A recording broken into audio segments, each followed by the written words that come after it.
terrifying because we heard gunshots. We turn off the lights and lock the door. She was an innocent victim of an evil act of violence. Because he was going to end his life and take all the cops and everybody with him. That's what he said? Yeah. Somebody brought a gun to school. They shot the teacher. What's the teacher's down? Yes. They shot again. Shot again? Yeah.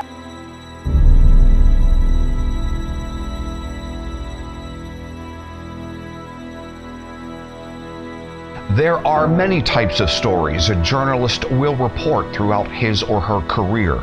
They can be heroic, they can be inspirational, or, as in the case of this program, they can be tragic. I've been doing this for a lot of years on local TV news and network news since my early 20s, and I love it.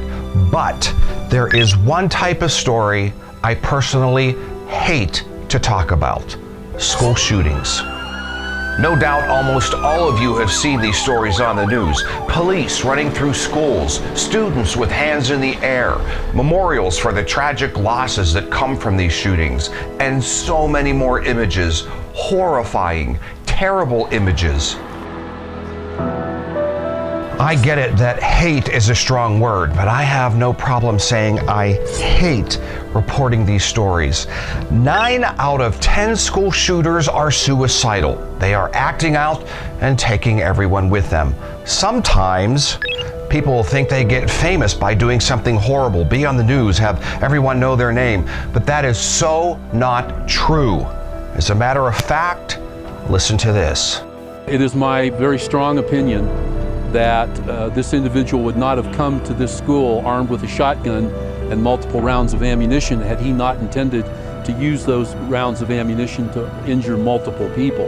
The sheriff is now vowing never to speak the shooter's name again. In my opinion, deserves no notoriety and certainly no celebrity. We'll talk more about this kind of thing ahead, but clearly there can be several different reasons for these shooting sprees, and we're going to look at them in this special program and talk about specific ways you can protect yourself and your school. So here's the plan of what we're going to do in the minutes ahead in this program. We're going to break things down into 3 parts. The first we'll call the understanding section. Here we'll examine all we've learned about school shooters, giving you some understanding and suggestions, even things parents, students, and the community can specifically do to help prevent these tragedies. Then we'll move on to the advice section. Here we'll see if there is a typical profile of a student shooter, talk about your rights to get answers, and look at things some schools are doing to protect themselves. And finally, the help section. Here, we'll talk about help potential shooters can get before they decide to go on a shooting spree. All the while, we're going to use real TV news footage we've used on this program and that has been used on many other news programs. Footage shown around the world. We'll go right inside these tragedies and hear from people directly involved. And that's what hurts the most, is he wasn't a villain. I believe it was because I saw him getting bullied a couple of times. He was yelling stuff like, why are you laughing at me? Why are you doing this to me? Loves all of you guys, and I know how much this would mean to her. Let's get things started with the understanding section. Let's start by asking this question. How likely is it that your school can become a place where there is a school shooting incident? The answer, very, very unlikely. That's why these shootings get so much media attention. They are very unlikely. If it was common, it would barely show up in the news at all. But when one of these tragedies happens, it's all over the news for days because it is such a rare occurrence.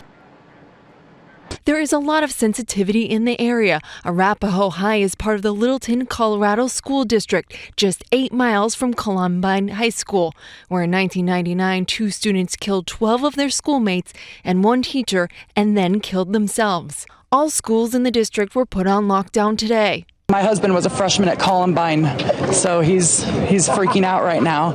It's bringing back horrible memories. So understand right off the bat, these incidents are rare.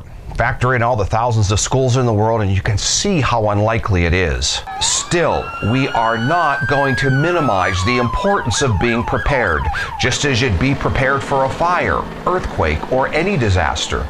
The sheriff now praising the school's quick deployment of its active shooter protocol and the fast action of an on-campus deputy who was closing in on Pearson when he fatally shot himself. The whole ordeal over in 80 seconds. We'll have specifics on how to be prepared ahead. Another thing that is important to understand is that the shooters, the students who do the shootings, do not get famous.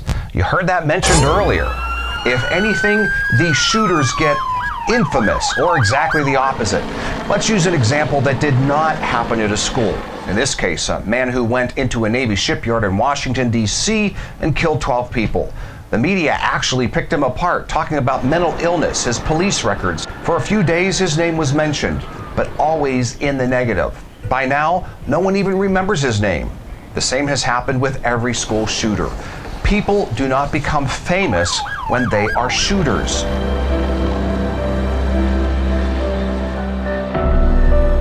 That Navy shipyard shooter had serious mental problems that were reported by some around him, which brings us to another point in our understanding section, the importance of reporting anyone around you who might have signs of doing something bad. If you ever hear anyone seriously talk about suicide or obviously getting revenge on a school teacher or student, it is extremely important to report these things to a teacher, a school principal, or someone in authority at your school. You might remember this story, a student who was kicked off his school debate team. Listen to this report. But what he assumed were jokes turned out to be much more.